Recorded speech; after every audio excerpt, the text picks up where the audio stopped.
If you really loved me, you'd let me have one last weekend with him, she said casually over breakfast. So I let her go and started packing my things. Now she's crying in voice notes while I'm 2,000 miles away and completely unreachable. Hey viewers, before we move on to the video, please make sure to subscribe to the channel and hit the like button if you want to see more stories like this. Thanks. We'd been together for 4 years. Long enough that people asked when I was going to propose, and I'd started thinking about how I'd do it. Vanessa was the first woman I'd ever truly let my guard down for. She was impulsive, dramatic, endlessly ambitious, and sometimes exhausting, but I loved her. She was also broke, stuck between careers, and still financially tied to her mother's health bills. So I stepped in where I could. I covered rent more often than not. I fixed her car when it broke down. When she said she wanted to go back to school for graphic design, I told her to go for it, and I worked extra shifts to keep us afloat. She called me her stability. I thought it was a compliment. Looking back, I think it was more of a label. At first, there were little things I ignored. Flirty comments from her ex, Ryan, on her Instagram. She told me he was just trying to stay friends, and that I was being possessive. He messaged her late at night sometimes, but she said she didn't reply. I wanted to believe her. She was always big on emotional maturity. She said boundaries were a sign of fear. I said I trusted her. That's how I was raised, to lead with good faith until someone proves you wrong. She never posted me, by the way. She said it would limit her personal brand. I thought that was dumb, but I let it go. Her account was mostly art, travel, design tips. Whatever. The first real crack came when I found out Ryan had flown in for a weekend. She hadn't told me. I only found out because I noticed her location was off and her notifications were going silent. When I asked her about it, she rolled her eyes and said, "I didn't tell you because you always get weird when I bring him up. We just grabbed coffee." I needed closure. Closure. That word again. It was the kind of thing that sat in your chest, like a lump you couldn't cough up. But I swallowed it. I told myself it wasn't worth the fight, that I had to pick my battles. The following month, she was sweeter than usual, more affectionate. She started making me breakfast again, asking how work was going, curling up on the couch with her head on my shoulder like she used to. I thought we'd turned a corner. I didn't realize she was softening me up. It was a quiet Sunday. She was making eggs and toast, humming some TikTok audio under her breath. The sun was pouring through the window, and for a moment, it felt like we were back to normal. Then she sat down across from me with her plate, took a bite, and said, "So I've been thinking, if you really loved me, you'd let me have one last weekend with Ryan. Just for closure. To fully let him go. Just like that. Like she was asking me to help her pick a paint color." I stared at her, waiting for the punchline. She kept chewing, oblivious. "What?" I asked. "I'm serious," she said, like I was the one being ridiculous. "You say you trust me, right? So trust me to handle it like an adult. It's not emotional. It's just unfinished business." She said she'd come back more grounded, that she needed to purge the last of the attachment, that this would be healing for our relationship. "You're not going to cheat," I said slowly. "You're going to ask for permission to cheat." She laughed. "It's not cheating if I'm being honest about it." I didn't speak again for the rest of the meal. I finished my coffee, got up, rinsed my plate, grabbed my keys, and I left. She didn't even ask where I was going. I didn't go far. I drove around for a while.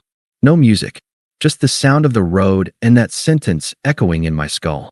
"If you really loved me, you'd let me have one last weekend with him." It wasn't the cheating that hit hardest. It was the logic. The way she turned it into some kind of test of my emotional intelligence, like I was the obstacle keeping her from enlightenment. Like my dignity was something she could borrow and return. I stayed at my friend Marcus's place that night. Told him I needed a few days. He didn't ask questions, just handed me a spare key and a blanket. When I checked my phone, I had 4 texts from her. "Vanessa, can we talk about earlier? Vanessa, I didn't mean to spring it on you like that. Vanessa, I just thought we were past the whole jealousy phase. Vanessa, let me know when you're ready to have an adult conversation." No apology. No acknowledgement of how insane it was. I didn't respond. The next morning, she sent another one. "Vanessa, so is this really how you're going to react? You just leave?" Yeah, I left. And I didn't come back. While she was planning her weekend of closure, I was doing paperwork. I had my name taken off the lease. Froze the shared savings account. took back the spare key from her car, blocked her on everything except email, only because I wanted proof of whatever excuse she'd give when it all fell apart. I left a note with Marcus in case she tried to show up at his place. It said, "You asked for time with him. This is my time away from you. Let's see what closure really brings." By Wednesday, she went quiet. I thought she might have given up. But on Friday morning, the day she was supposed to leave to see Ryan, she sent this. "Vanessa, I'm not doing anything wrong. I told you the truth. That should count for something." It didn't. It was like watching someone argue in a mirror. I turned off my phone and threw it in a drawer. That night, Marcus and I went out for drinks. I laughed for the first time all week. It felt weird, like my muscles had to remember how to do it. The next day, she was gone. Her location wasn't updating. Her socials went dark except for one photo, an overhead shot of a suitcase, her passport, and a glass of wine. Caption: letting go of the past. Finally, the comments were brutal. "What did Dylan do? Sis, I thought you were in a relationship. This feels messy. Hope you're okay." I didn't engage. Just watch from a burner account. Let it unfold. She came back Sunday night. I didn't. She didn't know it yet, but the apartment was no longer legally mine. My name was off everything. The utilities were scheduled to shut off at the end of the month. The Wi-Fi too. I'd even had my mail rerouted. That night she called me 5 times. Then she switched to voicemail. "I thought you were mature enough to handle this. I gave you honesty. Most guys don't get that. You said you wanted truth. Well, I gave it to you. Then, you've always been so dramatic when you don't get your way. Then, I don't even know what you're doing right now. Are you with someone? Is that what this is?" Then finally, "Okay, you made your point. Can we please just talk now?" I didn't respond. She thought I'd be waiting on the other side of her closure. She didn't realize I was her closure. She tried to act unbothered at first. That Monday, she posted a story from the apartment. Candles lit, music playing, wine glass in hand. Caption: starting fresh. Centered. Lighter. She didn't tag me. Didn't mention me. But every mutual friend who saw it knew. I'd already told a few close ones the truth, not in anger, just facts. One screenshot. One sentence. "If you really loved me, you'd let me have one last weekend with him." That was enough. They didn't argue. They didn't defend her. They just nodded and stopped asking questions. By Thursday, the story stopped. No more quotes. No more healing posts. Just silence. Then came the texts. "Vanessa, okay, I think I need to explain what really happened. Ryan reached out a while ago, not me. He said he had a lot of regrets and wanted to say it face to face. That's all I meant. Vanessa, I didn't even stay the full weekend. I left Saturday night. It didn't feel right. Vanessa, can we just talk? Please?" Still no apology. Still no ownership. Just a soft rewrite of the truth. I didn't answer. So she called. 3 times. I declined each one. An hour later, I got a voicemail. Her voice cracked halfway through. "You didn't even wait to hear what I had to say. I came back expecting you'd be here. I thought, after everything, I at least deserved that. But you packed up and ran like none of it ever mattered. Was it really that easy for you to just forget me?" No, it wasn't easy, but I did it anyway. Because she'd stood in front of me and asked for permission to sleep with someone else and called it love. There's no coming back from that. Later that night, she DM'd Marcus. "Can you please ask Dylan to call me? I just want to fix this." He left it on read. Sent me a screenshot and asked if I wanted him to block her. I told him it wasn't necessary. Let her keep trying. Let her sit with what she created. The next week, I saw her tagged in a brunch post with 2 of her friends. Comments were off. I clicked through one of their profiles later and saw a comment on a separate post. "Vanessa's not coming? I thought you guys were tight." Reply: "We've got different values now." Translation: even her circle was backing away. She wasn't inspiring. She was radioactive. The next message she sent me was longer. Desperate. "Vanessa, I don't know who you've been talking to or what you think happened, but you're turning everyone against me. I made a mistake, okay? I didn't cheat on you. I just made a bad call, but it came from a good place. I wanted to be free of him for you. You're the one I came home to." Then she attached a photo of us from a trip we took to Portland. Her hair was shorter back then. We were sitting on a rock near a waterfall. I looked happy. I didn't feel anything when I saw it. Just a faint memory of a guy who didn't see it coming. That guy didn't exist anymore. She texted again the next morning. "Vanessa, I still have some of your stuff here. Do you want to come get it? I already had everything that mattered. The rest, she could keep or toss. I didn't answer. She started leaving voice notes next. I don't know what I'm supposed to do. You won't talk to me. You won't let me explain. I don't want to lose you. Can we just reset everything? Please. I'm not okay. The voice cracked again. Longer this time. Then another. Why are you being so cruel? You said you loved me. Don't pretend you didn't mean it. And another. I hate that you're making me beg. I didn't respond. Not because I didn't have things to say, but because there's nothing left to say to someone who tried to test your love by offering herself to someone else. She called it closure. But all she really did was close the door and lock herself out. I didn't plan on keeping tabs, but people kept sending me things. Screenshots, voice recordings, secondhand stories. Apparently Ryan, her closure, ghosted her completely the day she got back. Didn't answer texts. Blocked her within the week.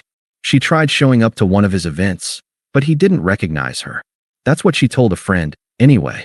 More likely, he just didn't care.